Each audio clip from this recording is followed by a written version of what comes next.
بسم الله الرحمن الرحیم. نن به موږ کلاس 10 ته یونټ نمبر 16 چې کوم انټروډکټری ټو الکترونکس دی هغه به شروع کوو. په هغې کې اولنی ټاپک دی ترمیانیک امیشن. خو اول په دې چپټر نوم دی انټروډکټري الکترونکس. نو الکترونکس څه ته ویلی کېږي؟ نو د سټډي اف فلو اف الکترونز اینڈ دیر بیهیویر ان ویریس ډیوایسز.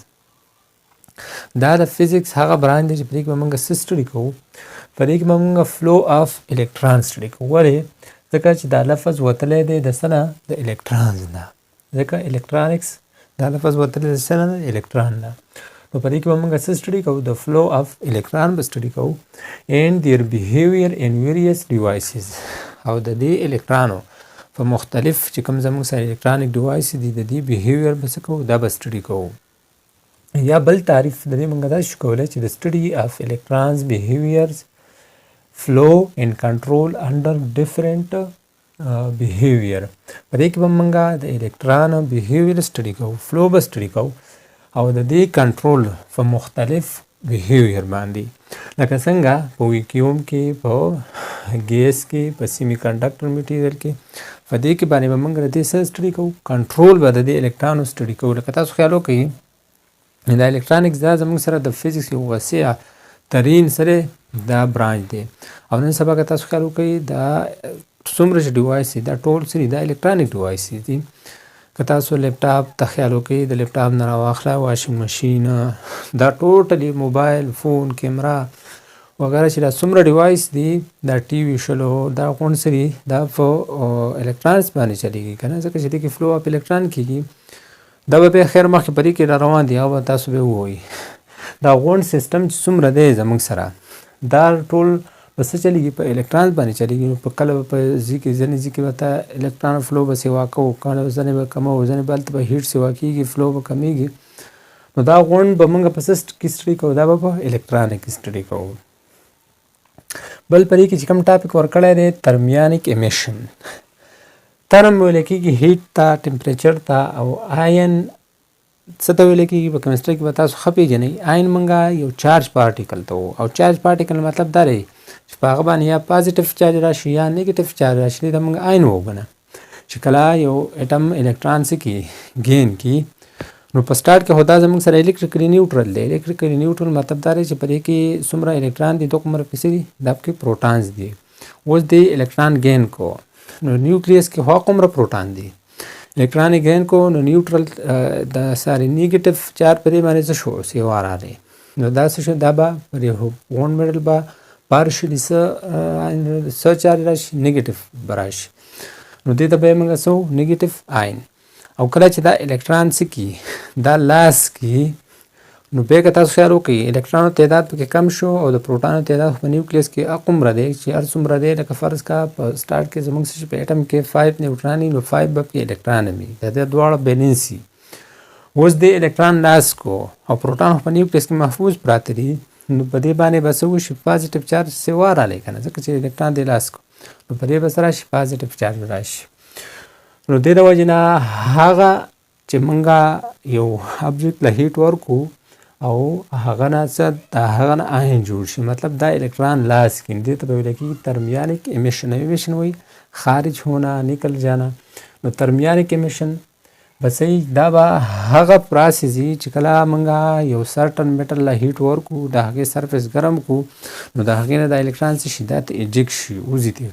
دې ته به ویل کېږي ترمیانیک امیشن. نو د پراسس اف امیشن اف الکتران فرام هارډ میټل سرفیس از کالډ ترمیانیک امیشن. دا داسې یو عمل دی چې د یو میټل هارډ سرفیس نه د الکتران څه شي؟ دا وځي. دې عمل ته څه ویلی کېږي؟ دې ته ترمیانیک امیشن ویل کېږي. ایز میټل کنډکټ الکتریسټي تھرو فري الکتران ویچ آر ناٹ باؤنډ ټو اے پارټیکولر ایټم اینډ فري ټو موو رینډملی تھرو دی میټل. موږ وایي دا پیژنو چې الکتریسټي یا کوم کرنټ پرې کوم وارد کوي موږ ته راځي، دا را سره وجې نه راځي؟ دا د فری الکتران له وجې نه راځي. اوس دا فری الکتران څه دي؟ دا به یو خاص اټم ته دا به باونډ نه وي، بلکې دا به په دې میټل چې څومره میټل سرفیس دی په دې به رینډملی څه کوي؟ دا به موشن کوي، فریلی موشن به رینډملی کوي. most of the electron are closest to the nucleus and are tightly bound to the nucleus. او که زیاده تر تاسو الکترون ته خیال وکړئ نو دا د نیوکلیس ته څه دا نږدې لکه نیوکلیس دی د هغې نه بیا فرست شل شو ال دویم شل شو ال او ام او ان او داسې پسې ځئ نو دې نه مختلف ګرد چاپېره سرکولر پات دي هغه پات ته دي اربټ ورته وایي یو دا شیل وایي نو چې کوم دا کنډکشن چې زموږ سره کوي دا میټل نو دا د فری الکترون د وجې نه کوي او دا فری الکترون څه دي دا اوټر موسټ الکترون دي اوټر موسټ شیل کې چې څومره الکترون دي که هغه ته لږ هم انرژي ورکړي که نه نو هغه څه شي هغه نه فری شي دا پر میټل سرفیس کې رینډملی موشن کوي نو ټول کنډکشن د سره وجې نه کېږي د دې فری الکترون د وجې نه کېږي نو د outermost electron are somewhat free and are called free electron او چې کوم outermost shell کې کوم الکترون دي نو دا وی فری دي او دا somewhat مطلب کس قدر څه حد پورې څه قدر پورې دا سری فری دي د دې له وجې نه دې ته څه ویلی کېږي فری الکترون ویلی کېږي که تاسو خیال وکړئ دې اوس به د بانډینګ انرژي کې راشي چې کوم د outermost shell کې چې کوم الکترون دي نو دا څه کوي دې باندې د دې نیوکلیس دومره اثر نه وي لکه بیا هم دا اټریک کوي ځان ته راکاږي ځکه چې پازیټیو او نیګیټیو چارج یو بل اټریک کوي دا خو ځان ته راکاږي خو بیا هم چې کوم څومره نږدې نو په هغه باندې فورس اف اټریکشن سره سیوا دی او چې څومره جدا دی په هغه به فورس اف اټریکشن صحیح دا به کم وي نو که هغه ته لږ انرژي میلاو شي لږ هیټ ورته میلاو شي نو دا به بیا څه شي د هغه میټل سرفیس نه به وځي بهر ته لکه عام که تاسو خیال وکړئ موږ پښتو کې داسې ووایي لمدې خټې ته سره وایي لږې اوبه هم ته بانه دي اوس لمده خټه ده ته لږې اوبه ور واچوې لکه فرض کړه دا په کار وي که لږې اوبه ور واچوې نو هغه بیا څه شي د کاره وځي بیا ستا په کار نه راځي نو دغه شانته هم دې ته لږه انرژي په کار ده که لږه انرژي دې ورکړله بس دا به د میټر سرفیس نه څه شي دا به اسکیپ شي ښه بل ټاپک پکې دې کې دننه ورکړی دی ورک فنکشن آر باینډینګ انرژي اوس دا څه دی نو د minimum amount of energy required for an electron to escape it from the metal surface اوس دا هغه کم سے کم انرژي چې دا ته د میټل سرفیس له ورکوي او فرې کې چې کوم د الکترون دي دا د دې نه څه کوي دا اسکیپ کوي صحیح شوله دا د دې نه بهر کړي دا ته امیټ کړي د دې ته څه ویلی کېږي دې ته ویلی کېږي بانډینګ انرژي یا ورک فنکشن اوس دا په څه باندې ډیپینډ کوي چې دا کوم الکترون موږ د میټل سرفیس نه وځو دا په دوو خبرو ډیپینډ کوي نیچر اف د میټیریل دا میټیریل جوړ د څه نه دی لکه فرض که زموږ سره الومینیم دی میټل خو زموږ سره ډېر شی دي الومینیم دی صحیح شوله کپر دی سلور دی ګولډ دی داسې ډېر دنیا شی څه دي میټل دي زموږ سره نو دا په هغې په نیچر باندې هم ډیپینډ کوي چې دا کوم نیچر والا دی لکه بعض ابجکټ زموږ سره داسې دي که هغه راته لږ هیټ هم ورکړي نو هغه څه کېږي لکه ځینې پرې دا کې میټل شته فزیکس کې به تاسو ویلي یا به راشي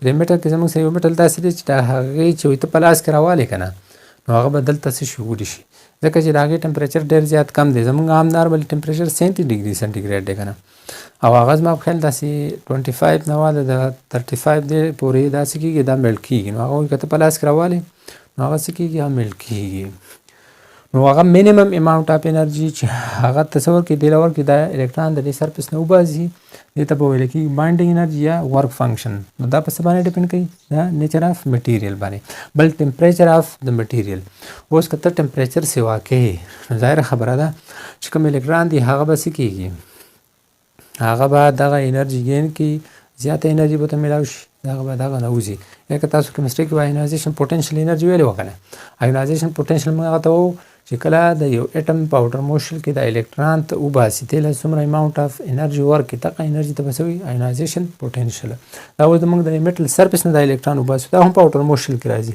خو دا موږ هولي سولي څه یادوو دا میټل سرفیس یادوو بل د free electron are still bound to the conductor by bonding energy دا کوم الکترون چې دي دا هم داسې پرې نه دي چې واسطه تاویږي څه اثر پرې نشته بیا هم دا صحیح دا به باونډ دي دغه اټم ته خو دا به داسې چې په لږ شانته انرژي مو له ورکړي که نه دا به دغه نه څه شي دا به د امیټ شي اسکیپ به شي if sufficient energy is given to the metal the electron taking this energy is able to overcome the work function and as a result the electron are emitted from the metal surface اوس که فرض که دې ته لږ sufficient کافي انرژي sufficient مطلب کافي چې دغه د ایجکشن دپاره تله بیا شانته انرژي ورکړي نو دغه انرژي به په دې ور فنکشن باندې قابو پاتې شي. دا کوم بانډینګ انرژي ده په دغه به قابو پاتې شي، مطلب په دې به قابو شي. دغه څومره انرژي ده دغه نه تاسې ورکړله دا به دا بریک اپ شي، دا الکترون به دې نه ایجکټ شي. The thermionic emission can also occur by passing electric current to the tungsten filament. The current heat ups the filament and the electron are emitted.